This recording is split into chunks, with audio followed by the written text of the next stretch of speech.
Speaking of reliability, a podcast with good friends talking with you about reliability engineering topics.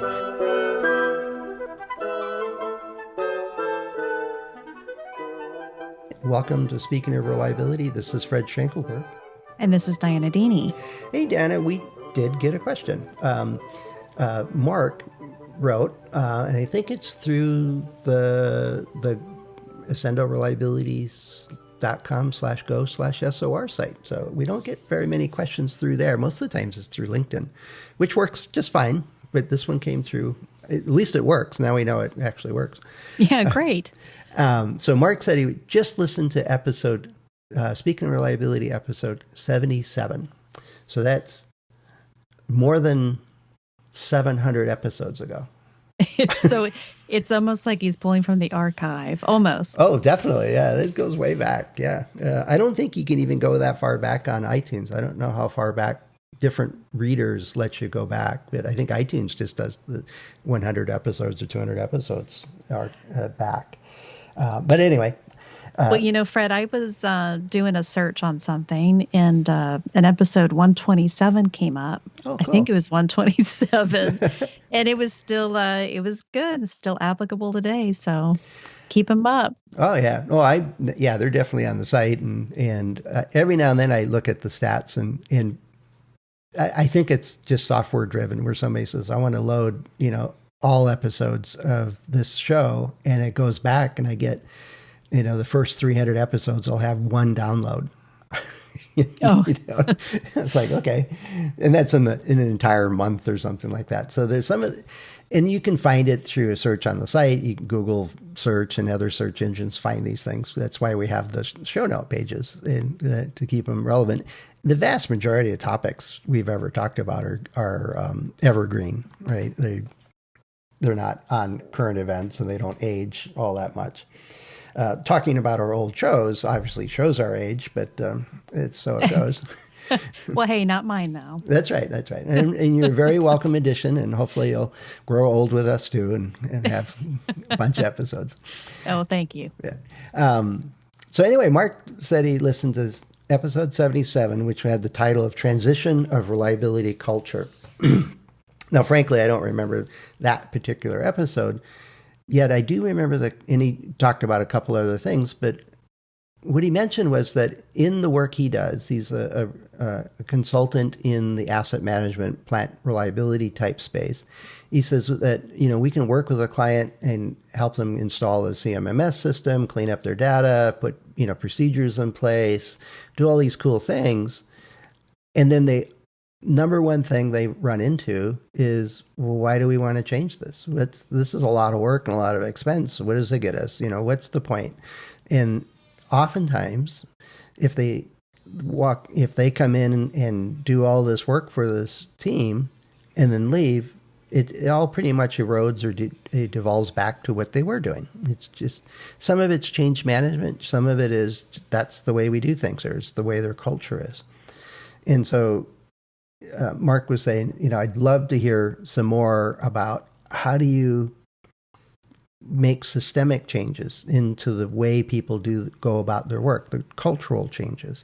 And so I thought I'd bring that up with you, Dianna, because I'm sure you faced it in one form or another. It's more than change management. It's understanding the culture of the organization about how they do stuff. So, you have any insights on this one? Oh, so there's a top-down approach and a bottom-up approach that both work, and depending on how you're involved and what you want to change. The top-down approach has to do with working with management and making sure that when you bring in the consultants, that you have the key people involved, and that the consultants are helping to initiate change within the company. So they're bringing the management along for the change, and also relating it to the business return on investment, and that will really get management's attention. Mm-hmm. Have you? I'm sure you've done a lot of consulting, Fred. You've probably done a lot of top-down kind of management work too. Well, there's been a couple of them. It's not my favorite style, to tell you the truth. It's especially when you get a manager that says, "Oh, this just makes sense. We got to fix reliability. Can you write some blurbs for me for my next, all hands presentation, or can you interpret these?" They didn't want to learn anything about reliability or how to interpret, what their field failure rate trends were, or they didn't want to set up any metrics. They just wanted to know what were the 3 questions I need to ask so I look like I know what I'm talking about. And so it was, they were kind of half in. I've had a couple of them like that. And it's like, this is doomed. It's just not going to work. And then there's others going, I just got into this company, and what we used to do, what we did in the other company was so different. How do I instill, there's pieces missing here. Some of it was training, some of it was tool set, some of it was the approach of how they were dealing with failures, stuff like that. And they go, I recognize all these things. I just need somebody to help me convey it, and just another ally to help make the change. But they were there in the room. They were there making the introduction. They were there saying, this is why we want to do this for the business reasons. And I didn't have to write a single word for them. They got it. Those were that top down. And then the role of the consultant was to do the 2-hour training, and do the follow up and answer the technical questions and bring I've been there. I've been in your shoes. I can relate to what you're doing and not be your boss trying to tell you how to do it, kind of thing. Those went really well. Yeah. So you need to have someone, if you're bringing in consultants, you have to have somebody in the position that, in the company that is the change agent champion. Yeah. And then the consultants can perform the supporting role for that in whatever capacity that person needs. Yeah. No, that's top down. And it really does take either the CEO or general manager or a senior manager that has the energy and resources and authority to invoke change. And they just need expertise to help make it happen. I like that style project works, depending on their credibility. I've run into a couple of them where they have all these great ideas, but nobody believes them because they tried, in the last 6 months, they had 3 different major projects and they all got dropped. So I was like, there's a part of follow through that you need to do too. And unfortunately, I didn't know about those until we're well into the program. Wow. But yeah, I mean, there's pros and cons to it, but and one of the things Carl talks about, and he's mentioned it a couple times on the show, is that when he goes in to consult with a group, it might be a director level, somebody that's calling him up to say, hey, can you help us with this, that, or the other? He said, is one of the requirements is that he wants to go talk to a senior manager. I want to talk to the general manager or the CEO or the vice president in charge of this area, just to make sure we're in alignment with where they're going and what they understand we're trying to do. And he's had a lot of success with that. It's just a touchstone. Make sure we're in sync, because you don't want to go in and install a bunch of stuff and then the senior manager says, what are you doing that for? We're going over this way. It's a lot of wasted effort then. Yeah, exactly. Getting alignment with all the senior managers on what you're doing and why you're doing it and the value it brings to the organization is important for lasting systemic changes like that. Yeah. Because once the consultants walk out of the door, it's too easy to fall back on, well, this is the way we typically do stuff, and this part doesn't fit anymore. It's not mentioned anymore. It's not part of the program. Whereas if the senior folks it's on their agenda and they want to sustain it, it'll come up. It'll be on the quarterly reviews. It'll be what happened here and why aren't we doing this? Sometimes just those little comments and follow-ups make all the difference, going, oh, they really do want to know about, the results of the FMEA. I guess we better do them. Kind of thing. I know HP, the story that Dick Moss told, and it's in the Reliability Engineering and Management Handbook. There's a story of the 10X program. And it was either the first or second thing on the senior management agenda with every interaction with every division was, how's the reliability program going? Where do you stand against your goals on reliability?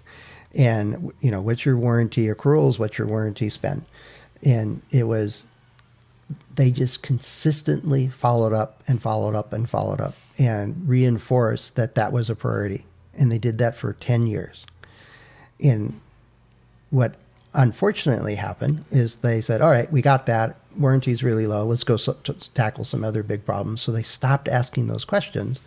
And within 4 years, we were back at the warranty expense per net revenue rate that we were at the start of the 10 years. We lost 10 years worth of progress in less than 4 years.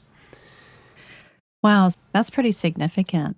What would have prevented that from happening besides management's consistent inquiry about its status, or is that just what it would have needed? Well, I think it's part of what it would just need, but it also suggests to me is that the systemic change of we're paying attention to warranty and field failure rate, we design good products, those kinds of things, was a response to the focus and didn't become inherent. It was just response to, that's where my bonus is, so I'm going to go work on that. Or that's what the boss is always asking about, so I'm going to go work on that. As opposed to an organization where that's just what we do. It's just how we do our business. It's good for the business. It never got translated that we're doing this because it has so many benefits to us and to our customers and our industry, that's just what we do. Now, some divisions actually got that, right? They didn't need the ongoing reinforcement from senior managers. They found that their market really benefited, their business benefited by just making reliable products.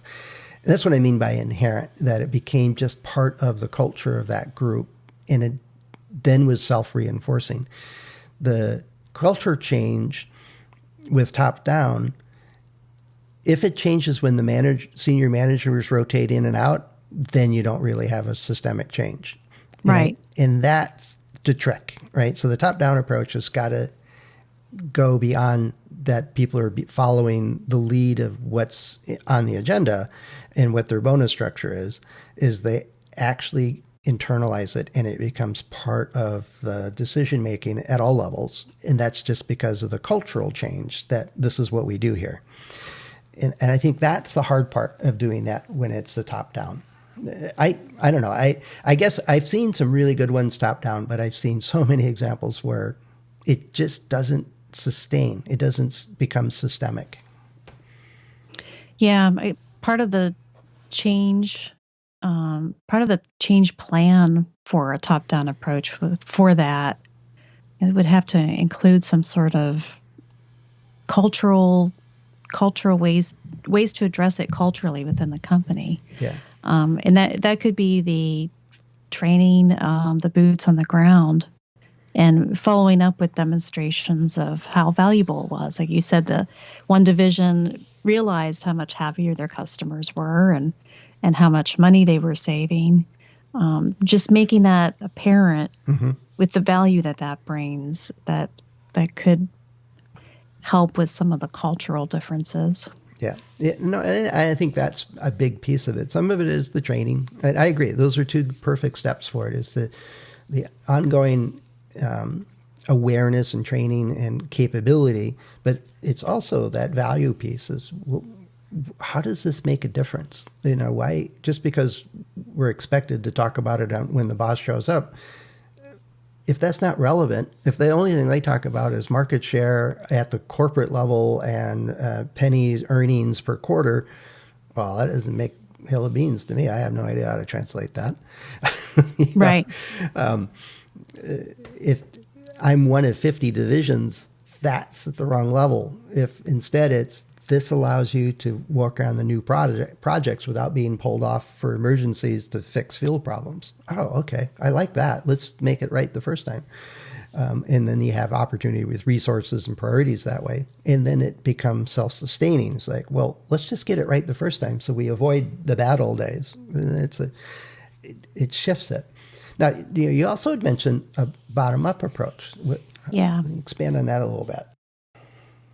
Well, if for example, if you're a quality or reliability engineer working on your projects in whatever capacity, if you're proactive with your work and you recognize who your customers are, you can start to shift the culture within the organization just by your actions and your activities with the people you're working with. We just talked about collaboration. Right.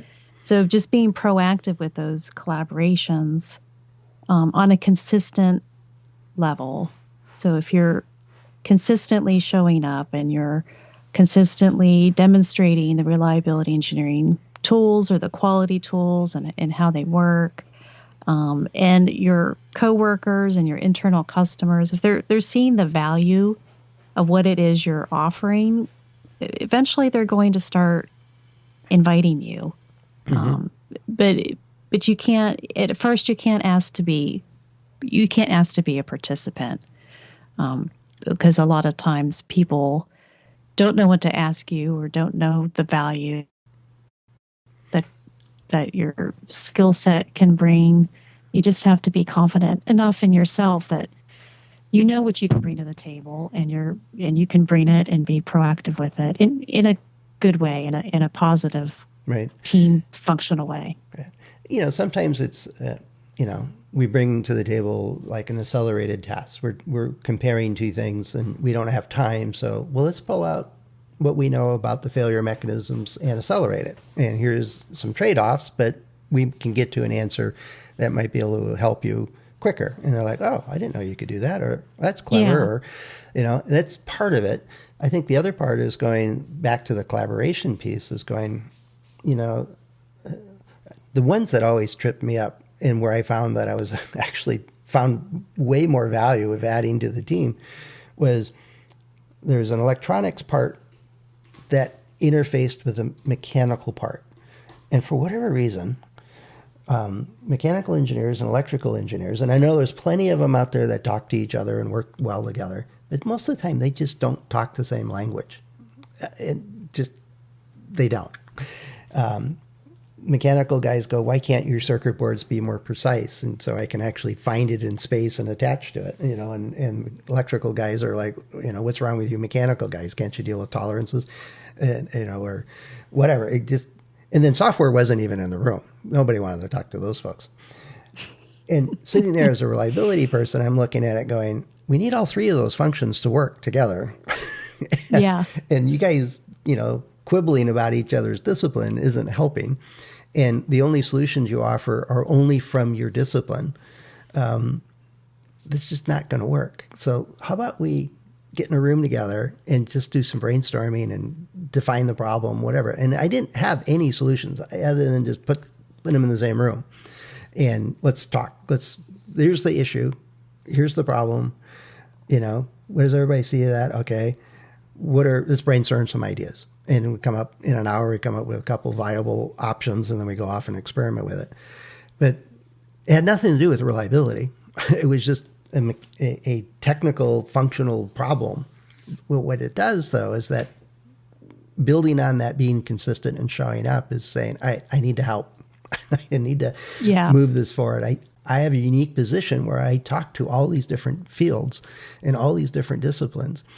And we can build relationships with them individually, but when you put them together, we get a whole lot more done and quicker. And so I found doing that kind of part from a bottom-up approach works, and then insert the accelerated test or the, cyclic testing or the FMEA type stuff, or even just brainstorming sometimes. It's bringing those tools and facilitation in really helps get started with that change. And then just like the tops down one, it's like you said, is that once they recognize the value of, say, those approaches or those techniques, they go, oh, that was actually useful. Let's do that again. Right. And now you get invited hey, Dianna, could you come over and help us with this next problem solving thing? We need an 8D approach to troubleshoot this and understand it and help us make it happen. And then you're getting started. Then what do you do, right? If you really want to make a systemic change, when you leave the room, how does that remain? That's the tricky part when you do a bottoms up. Well, that's just that's a matter of when you're consistently helping the team and showing them ways to do things, other people were going to start adopting it for themselves too. Mm-hmm. I've found that people don't necessarily wait around for you to be available. They've done it with you a few times, so they're going to do it themselves. Well, that speaks to the notion that you're not just leading the meeting, you're helping them understand the technique or the process. It's if we're going to do a failure analysis, it's explain every step so that it's not a black box anymore. If we're going to do accelerated testing, here's the thought process, for example. I think that's a piece of it so that when you're not there, they know what to do. Is that what you're getting at? Yeah, that's a piece of it.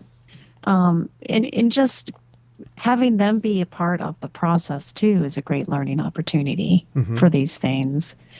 There was an engineer. He was early in his design, and we were working in a company that had some limited quality engineering resources, like a lot of companies do. Mm-hmm.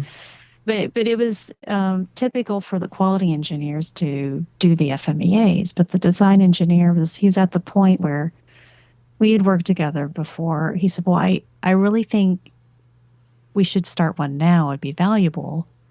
But there wasn't a quality engineering person available to help support him with that. So he started it on his own, knowing that he would work with the cross-functional team later. But it was something where he thought, well, I've sat through these. I think this can help me, so I'm going to start it and start collaborating with my team so that I can get that input and so I can make some decisions. So I think it is not only showing up and being available, like you said, showing the techniques and how valuable they are and taking the mystery out of them. That all goes toward making a systemic change. Well, I think when this engineer said, "Oh, we need to do an FMA, I'll just get it started." That's brilliant. And then that is a big step towards making it just part of the way we do things. And right. I think our role at that point is not to take it over, is to I call it being the invisible hand. It's just coach them or help them to be very successful at it. Right? Yes. But not get in their way. Let them take the credit, let them execute it, let them make some mistakes and learn from it and move forward. So I think that is a third way to go after a systemic one. I had a middle manager once said, I need to recast my group, but I want them to get the credit for it so it stays in the organization and so that they want to make the change happen. And I said, you want me to coach and talk to them, but never put my name on anything? I says, yeah, that's exactly right. I says, I want you to be the invisible hand, the backstop for us. So that if we have any doubts, we got somebody that we can go to. And that's brilliant. That's a great way to envision that. Yeah. And so like in that role where that engineer said, I just got to do this. It's like, all right, here's some resources. Here's some stuff, if you have any questions, give me a call, be successful. Let me help you. And that's another way to go at it. Creating a systemic change in an organization and the culture, back to Mark's question, is really difficult. And in realistic terms, it takes time, real time, years in some cases. It takes a difference in behavior and mindset and how people go about gathering information and making decisions, which is difficult to do, and even in the best of circumstances. Yet, pulling all the tools and resources, approaching that from both top down and bottom up at the same time, as long as they're in sync, is effective. But I think the hardest part by far, and I hope you agree with me, Dianna, is that it takes time. You have to be persistent and patient. Yes. And sometimes repetitive, and that's okay. Yeah. I learned that from a coworker. He would, keep repeating the same thing over and over again. He never got frustrated in having to do that. Mm-hmm. It was just something that, it was important enough to say once. It was important enough to say again, and that was okay. So, yeah, time and showing up in that time and just being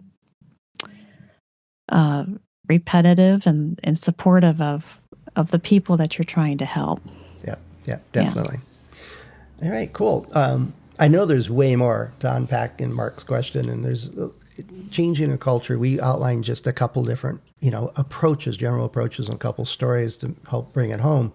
But the idea is that you can do it from wherever you sit in the organization. And we're certainly going to be coming back and talking about this topic a few more times. And we didn't even touch on the soft skills part here, Dianna. No. I think that's an idea for our next couple episodes. Because I think that's vitally important, is how we work with other people. But if you're listening to this, if you've got any questions, or if you're facing one of these and what's worked or not worked for you, let us know. Head over to accendoreliability.com/go/SOR, like Mark did, and send us a note. We'll get you an answer probably directly. If it's a topic for a future episode, we'll, if I remember, I'll send a note to Mark saying what episode this one's going to be on, so you can look for it. Although if he's on episode 77, he's got a long way to go to catch up to this one. Jump around on the queue, I guess. But I would say thanks, Mark, for listening and having questions, and even on any of our episodes. That's always very welcome, and we appreciate that. Let's see. Also, you can get a hold of Dianna and I through LinkedIn or through our About pages. So to quickly mention a couple other ways. Plenty of ways for you to get in touch. So anyway, thanks for listening. And Dianna, thanks so much for joining me on this topic. And I'm looking forward to our next round. And because I do want to touch on that presentation you did at the conference, the ASQ Reliability and Risk and Reliability Division conference recently, and you mentioned you did a bit more about soft skills, so that'd be an interesting follow-up topic for us. Well, I'd enjoy talking about it with you, Fred. It's Great. Always a pleasure. All right. Well, thanks, Dianna. Have a great rest of your day, and thanks to everybody for listening. We'll talk to you next episode. Bye. Thanks for listening to Speaking of Reliability. We invite you to join the conversation. If you have a question or a topic that you think we should discuss in a future show, please let us know. You can find a comment box below the episode show notes, or just leave a note as part of a review on iTunes.